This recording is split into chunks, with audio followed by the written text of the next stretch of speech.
Hello mga kamamsi. So ayan na si Kuya, nagpaakyat po kami ng buko sa kanya.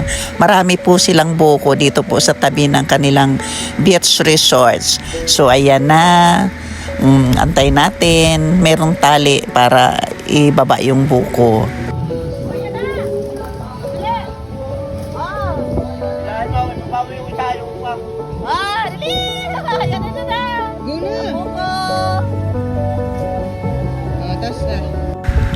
Ayan, binibiak na ni Kuya ang buko.